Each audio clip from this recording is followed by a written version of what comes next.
Bonjour, aku Chloe dan aku tinggal di kota Toulouse, Perancis. Aku mengerjakan debut novel romanku tentang sepasang kekasih yang ditakdirkan untuk bersama, terlepas dari semua rintangan yang mereka hadapi. Jika kalian suka mendengarnya, maka tinggalkan. Bu! Tersesat di dunia fiksi bodohmu lagi. Jika kalian suka mendengarnya, maka tinggalkan komentar. Itu Cedric, kakak laki-lakiku. Tapi aku meragukannya karena kami sama sekali tak punya kesamaan. Dan dia itu rasa sakit luar biasa di... Oh ya, kurasa kalian bisa bilang aku ini introvert. Dan aku bermimpi menjadi novelis roman terlaris, mencari nafkah dengan melakukan hal yang kucintai. Hanya saja mimpi tak selalu berjalan sesuai rencana dan penerbit sepertinya tak menyukai naskahku. Sementara Cedric adalah setan yang menyamar, yang tujuan utamanya adalah membuat hidupku sengsara. Dia mematikan alarmku dan membuatku terlambat hadiri rapat, mengganti semua nama kontakku menjadi emoji, dan suatu kali aku terbangun melihat laptopku terbungkus plastik. Masalahnya, dia bisa lolos berperilaku tengil hanya karena dia dianggap tampan. Di mata penggemarnya, dia tak mungkin salah. Tinggal dengan Cedric merupakan ujian ketahanan. Jadi aku menghindarinya sebisa mungkin dan sekolah di sekolah swasta, alih-alih di sekolah negeri yang sama dengannya. Semuanya lancar hingga orang tua kami kehilangan semua aset. Dan kami tak punya pilihan lain kecuali pindah ke rumah mungil ini. Suatu malam aku turun ke bawah mengambil air dan kulihat ibu dan ayah terjaga hingga larut malam dengan tagihan yang menumpuk. Melihat mereka begitu membuatku sangat ingin membantu. Jadi hari berikutnya aku katakan ke mereka kalau sekolah negeri punya klub menulis kreatif dan kalau aku ingin pindah ke sana. Biaya sekolahku bukanlah beban lagi. Tapi pergi ke sekolah yang sama dengan Cedric bukan hal yang tepat. Jadi aku bersikeras agar dia berpura-pura tak mengenalku sama sekali. Tetap saja, beberapa hari pertama sungguh buruk karena aku terus saja tersesat dan merasa begitu asing. Aku hampir tak menatap ke atas dan hanya mengenali siswa lain berdasarkan sepatu mereka. Syukurlah berkat cewek bersepatu sneaker pink dan putih, Emma. Dia satu-satunya yang sungguh melihatku dan saat kuceritakan padanya mengenai mimpi menulisku, dia sangat mendukung. Kami jadi sahabat dan aku bisa ngobrol tentang apa saja, bahkan kakakku yang menyebalkan. Semuanya lebih baik di sekolah tapi tidak di rumah. Orang tuaku masih terus berupaya menyembunyikan masalah keuangan mereka. Dan Cedric hanya menjadi Cedric. Apa dia tak bisa lihat kalau sekarang bukan saatnya untuk kelakuan badutnya? Aku membantu sebisa mungkin dengan bersih-bersih, mencuci pakaian, menyiapkan makanan, dan bahkan bekerja paruh waktu di toko roti. Sementara dia benar-benar tak melakukan apapun. Kenapa kau tak bisa berhenti main-main? Santai sis, bahkan kalau kau punya masalah, semua stres ini akan membuat rambutmu beruban. Baiklah, bertingkahlah seperti orang bodoh dan tinggal di tempat bodoh ini selamanya. Aku akan dapatkan rumah lama kita sendiri. Setelah shift yang sibuk, aku hanya ingin pulang dan langsung tidur. Tapi ketika berjalan di sepanjang trotoar, kulihat Cedric sedang melakukan pertunjukan bodoh dan berisik. Dasar gelandangan egois dan konyol. Aku harus sungguh-sungguh menahan diri, kalau tidak tinjuku sudah pasti akan mendarat di wajahnya. Aku masih punya bab terakhir untuk diselesaikan. Badanku siap untuk istirahat, tapi aku tak bisa bersantai. Tidak jika aku ingin menyelesaikannya sebelum peluncuran buku Louis Beaumont. Dia adalah penulis favoritku. Aku sudah rencanakan berbulan-bulan untuk terbang ke Nice dan serahkan naskahku padanya. Tiba-tiba, lampu mati. Guys, sepertinya PLN memutus aliran listrik kita karena tagihan yang tak terbayar itu. Astaga, kita tak bisa hidup seperti ini. Jadi ku keluarkan sejumlah uang dari balik naskah. Itu uang perjalananku ke Nice. Tapi ini lebih mendesak. Jadi aku harus lakukan yang harus kulakukan. Ibu, ayah, ini ada uang hanya untuk membantu sedikit. Hari berikutnya Cedric menerobos masuk ke kamarku dengan senyum sombong di wajahnya. Tebak siapa yang akan pergi ke Paris? Cobalah untuk tak terlalu merindukanku ya. Apa? Tapi di mana kau mendapatkan uangmu? Ibu dan ayah dong. Coba lihat. Itu uangku? Aku tak percaya ini. Kami bahkan tak punya listrik, tapi mereka memberinya uang untuk mengacau di Paris. Aku mendorongnya keluar dari kamarku dan membanting pintu. Aku selalu berusaha sebaik mungkin untuk tak mengecewakan mereka. Tapi mereka menyukai kakakku yang pecundang dan memanjakannya sampai busuk. Semua urusan keluarga ini membuatku lelah. Jadi di hari sekolah, aku menceritakannya ke Emma. Hanya saat ku coba bicara padanya, dia sepertinya teralihkan dan terus hanyut dalam alunan musik. Apa kau mendengarkan? Oh, maaf, tapi irama ini sungguh keren. Lihat, dia adalah pemenang kontes. Bukankah dia luar biasa dan berbakat? Ku tengok ponselnya dan melihat. Apa? Cedric? Jadi dia pergi ke Paris untuk kontes bodoh ini? Jangan membicarakan dia, oke? Itu kakakku yang egois dan tak perhatian yang selalu kuceritakan. Jadilah penggemarnya dan kita tak bisa lagi berteman. Semuanya menjadi lebih buruk saat Cedric pulang dan benar-benar membuat hujan dengan uang hadiahnya. Chloe, lihat semua uang yang dimenangkan kakakmu. Berkat-berkatnya kita bisa kembali ke rumah kita yang lama. Kenapa semuanya terlihat begitu mudah untuk Cedric? Dia menyanyikan rap omong kosong dan menjadi selebriti. Sementara akulah yang harus relakan perjalananku, mimpiku. Paling tidak kami dapatkan rumah lama kami. Tapi hari demi hari, wartawan yang mengganggu ini membuatku gila. Bagaimana Anda hasilkan lirik yang bermakna? Bermakna? Semua orang tahu rap itu sebenarnya bukanlah musik. Itu cuma suara berisik penuh dengan umpatan dan cacian. Ya, jangan pedulikan dia. Dia cuma ngambek karena tak sarapan. Tak ada yang bisa lepas dari nama Cedric, bahkan di sekolah. Tolong, kenalkan aku padanya. Kenapa kau begitu terobsesi dengannya? Apa kau tak ingat apapun yang kukatakan tentang betapa menyebalkannya dia? Ayolah, beri kesempatan pada musiknya. Aku tak percaya seseorang yang menulis lirik seindah itu bisa jadi seburuk yang kau katakan. Baiklah, kalau dia ingin menemuinya, maka akan kukabulkan keinginannya. Sudah waktunya dia lihat wajah aslinya. Kubuka pintu dan menunjukkan Emma ke dalam. Tiba-tiba kami terselimuti taburan konfeti. Kenapa muka masam itu? Bom itu sambutan dahsyatku. Kau tahu berapa lama untuk bersihkan kekacauan ini? Ini kakakku, seorang idiot. Kakak idiot, M. Tapi kemudian aku berbalik melihat Emma sudah menyerap setiap perkataan Cedric. Aku tak tahan lagi. Waktuku lebih baik kuhabiskan untuk menulis. Pikiran gelisah melewati rasa takut. Matamu akan temukan mataku. Cinta akan mengikat kita seperti 9 nyawa kucing. Wah, itu sempurna. Tunggu, suara itu terdengar tak asing? Oh, astaga, laki-laki ini begitu tampan. Bonjour, saya Pierre, kolega Cedric. Apa dia ada di rumah? Ya, biar kutunjukkan jalannya. Untuk apa kau mencarinya? Kami sedang berkolaborasi, jadi aku di sini untuk berlatih. Sebagai penyanyi senior, aku juga bantu Cedric membangun pertunjukan dan koneksi di industri ini. Dia luar biasa, ya kan? Setelah hari itu, Pierre lebih sering mengunjungi rumahku. Ternyata, dia laki-laki yang manis dan lembut, yang selalu membawakan kami hadiah seperti bunga dan lilin beraroma. Setelah makan malam, dia bahkan membantuku cuci piring. Bagaimana mungkin seorang malaikat bekerja dengan kakakku yang setan? Suatu hari saat aku keluar dengan Emma, tiba-tiba dia melingkarkan lengannya padaku dan berkata, "Kau sungguh kelihatan ceria akhir-akhir ini." Itu mungkin karena Cedric lebih sering tampil di acara musik. Apa maksudmu itu tak ada hubungannya dengan Pierre? Ayolah Chloe, itu terlihat dari wajahmu. Baiklah, dia sangat baik.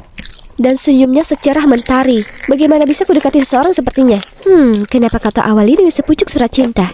Kuterima saran Emma dan menuliskan surat paling romantis yang pernah ada, lalu membawanya ke perusahaannya. Jika ada yang bertanya, aku akan bilang aku di sini untuk menemui kakakku. Hah? Apa mereka bertengkar? Aku mendatangi Pierre dan bertanya padanya apa yang terjadi. Oh, bukan apa-apa. Cedric hanya stres karena jadwalnya yang padat. Yang benar saja, seolah-olah rap omong kosong ini bisa membuat stres. Sekarang ini momenku, jadi kuselipkan surat itu ke tangan Pierre kemudian berlari pergi. Aku masih diliputi kegembiraan saat sampai di rumah. Hanya saja Cedric merusak suasana hatiku dengan duduk di sana terlihat seperti habis menelan tawon. Oh tidak, apa semua pesta di dunia hiburan terlalu melelahkan? Sungguh tragis. Diamlah Chloe, pemimpi sepertimu tahu apa. Pemimpi? Paling tidak aku bukan idiot yang dangkal dan egois.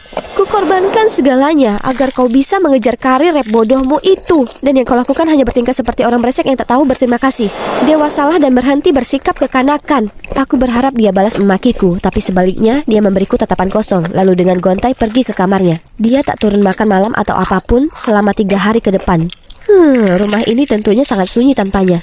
Tapi dia orangnya santai dan semuanya akan segera balik normal, ya kan? Kurasa sebaiknya kunikmati ketenangan selagi aku bisa. Hari berikutnya Emma muncul di rumahku dalam keadaan sedih. Apa Cedric di sini? Dia tak menjawab pesan atau teleponku. Hah? Kalian berdua saling berkirim pesan? Aku hanya penasaran apa dia baik-baik saja. Sungguh tipikal dirimu yang bicara dengannya di belakangku.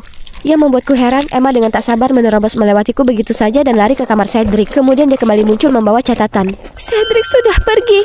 Astaga, betapa tak bertanggung jawab dan impulsif. Dia sungguh tak peduli tentang siapapun kecuali dirinya sendiri. Cukup, aku tak mau dengar kau jelekkan kakakmu lagi. Apa kau tak bisa lihat dia sedang berjuang keras dan menunjukkan tanda-tanda depresi? Siapa yang tak peduli dengan keluarga di sini? Dan kau sungguh percaya kau ini lebih baik darinya? Ledakan Emma membuatku tercengang. Apa Cedric sungguhan depresi? Bagaimana aku bisa tahu kalau dia selalu main-main? Malam itu, ibu dan ayah terus khawatir tentang hilangnya Cedric. Dia memberikan semua yang dia punya untuk membantu kami, sementara kami tak bisa lakukan apapun untuk membantunya. Ingat saat dia tampil di jalanan, dia memberikan pada kami semua uang yang dia hasilkan. Dan dia selalu berusaha menghibur kami sementara semuanya terpuruk. Cedric hanya ingin mengikuti kontes rap untuk memenangkan lebih banyak uang. Dia sangat gugup, tapi kami percaya padanya. Jadi kami berikan uang itu untuk mendaftar. Oh Tuhan, jadi aku salah paham dengannya selama ini? Tiba-tiba aku ingat lagu kemenangan yang Emma bersikeras agar aku mendengarkannya. Aku naik ke atas ke kamarku dan menyalakannya. Itu tentang kami, keluarganya, tercinta. Ternyata dia bukanlah pecundang menganggur seperti yang kukira. Dia selalu memasang wajah bahagia untuk membangkitkan semangat orang lain, sementara diam-diam bergumul dengan rasa sakitnya sendiri. Aku harus menemukannya dan minta maaf segera. Jadi aku pergi ke Pierre untuk minta tolong. Aku tidak menyangka dia sedang dalam kondisi yang sangat buruk. Seharusnya aku tahu kalau dia menderita dan tak membebaninya dengan pekerjaan. Tapi akan ada pertunjukan penting yang akan datang. Jika Cedric tak muncul, dia melanggar kontraknya dan harus membayar jumlah yang sangat besar sebagai kompensasi. Oh tidak, itu tak baik. Apa yang harus kita lakukan sekarang? Kau tahu tidak? Kau terlihat begitu mirip dengan Cedric. Bagaimana kalau kau menyamar sebagai dia? Tapi bagaimana? Jangan khawatir, tim tata rias kami adalah yang terbaik. Tak akan ada yang tahu. Semua ini kedengarannya gila, tapi sepertinya aku tak punya pilihan lain. Keluargaku tak mungkin berhutang lagi karena hal ini. Menjadi sedekat ini dengan Pierre membuat hatiku berbunga-bunga. Dia mengajakku untuk makeover, lalu aku belajar lip sync dan tampil di panggung. Aku bahkan berusaha jalan dan bicara seperti kakakku. Aku merasa tak enak karena menipu penggemarnya. Tapi aku tak bisa ambil resiko Cedric terkena masalah besar. Hanya sekali ini saja. Kadang aku juga lip sync, tak jadi masalah.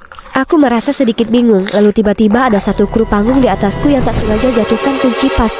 Itu bisa saja mengenaiku kalau Pierre tak bergerak cepat dan menyelamatkan. Sekarang kami berlatih dan astaga, sibuknya. Pierre bersamaku sepanjang waktu dan sangat mendukung. Kami juga tak pernah berhenti mencari Cedric bersama-sama. Aku merasa hubungan kami semakin erat, tapi aku tak tahu kenapa dia belum bertindak. Mungkin surat pertamaku tak cukup jelas, jadi aku menyelinap ke ruang Pierre dan tinggalkan satu lagi untuknya. Baru kemudian di hari itu, kulihat dia terpaku pada ponselnya, jadi aku melirik sekilas. Hah? Dia sedang mengirim pesan ke seseorang dengan nama panggilan yang sangat lebay. Tentu saja, dia tak tertarik karena dia sudah kencan dengan orang lain. Oh tidak, aku harus tarik surat keduaku sebelum kupermalukan diriku sendiri. Aku lari ke ruangannya, tapi tak bisa menemukannya dimanapun. Tunggu, apa ini? Ini dia malam besar itu. Aku benar-benar ketakutan. Pierre tersenyum dengan manis padaku dan menggandeng tanganku. Kami berbagi pandangan, kemudian naik ke panggung bersama. Ada begitu banyak orang di luar sana. Kakiku rasanya mati rasa. Tapi kemudian kulihat Emma berseri-seri kepadaku dari baris depan dan kegelisahanku reda kembali. Dengan cepat kutemukan irama, lalu melakukan lip sync dan menari dengan sempurna. Tapi di tengah lagu, lampu panggung tiba-tiba mati dan sesosok bayangan menuju ke arahku. Cedric! Para penonton berdecak kagum, lalu tepuk tangan kegirangan saat Cedric lanjutkan pertunjukan selanjutnya.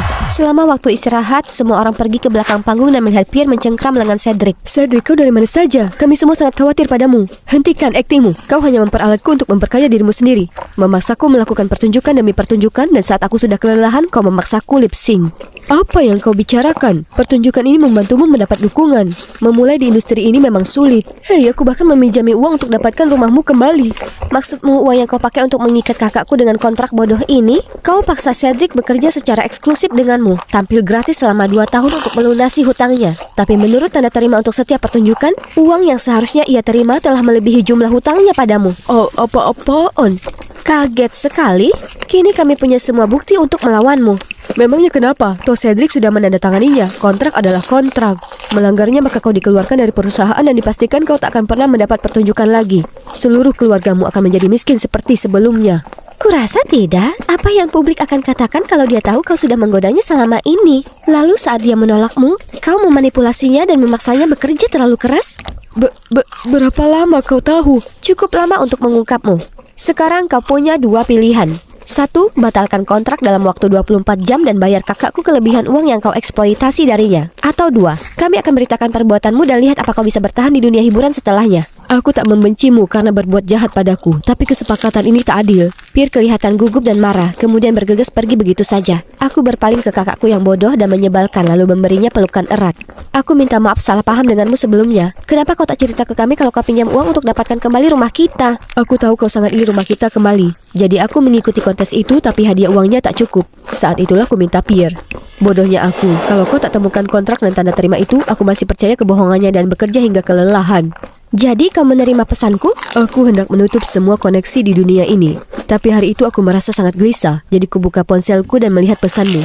Pasti karena telepati saudara kandung. Satu lagi, Emma, kau sungguh membantuku temukan diriku lagi. Bagaimana menurutmu? Mau jadi pacar rapper superstar? Ya, aku mau.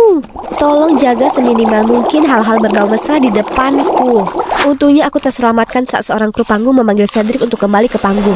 Kau tahu, tak mudah bagi kami para artis mendapat panggung besar. Sungguh sebesar panggung ini. Selalu ada harga yang harus kami bayar untuk kesuksesan itu. Karenanya aku selamanya berterima kasih pada keluarga dan teman-teman hebatku yang selalu mendukungku. Dan ucapan terima kasih untuk adikku yang jadi inspirasiku untuk lagu ini. Kemudian dia mulai menyanyikan rap puisiku. Iramanya dan puisinya mengalun, benar-benar membuat kerumunan penonton bersemangat. Dia ini seniman lirik yang jenius. Setelah pertunjukan, Cedric menerima sebuah video dari Pierre. Cedric, aku minta maaf karena memanfaatkanmu. Aku sangat menyukaimu dan ingin menjagamu tetap dekat. Akan kubayar hutangku padamu kemudian mengambil cuti dari dunia hiburan. Aku sungguh berharap suatu hari nanti kau bisa memaafkanku. Phew, semua drama itu begitu besar untuk ditangani seorang introvert sepertiku. Sekarang telah kunikmati waktu sendiri untuk memulihkan diri. Berkat rap Cedric, lusinan penerbit menghubungiku untuk puisiku, termasuk mereka yang sebelumnya menolakku. Astaga, apa aku salah lihat? Surat dari Louis Beaumont sendiri. Aku tak sabar bertemu dengannya langsung. Dan kalian tetaplah mengusahakan mimpimu. Mungkin ada malaikat rahasia sedang dalam perjalanan untuk membawakanmu kesempatan yang luar biasa.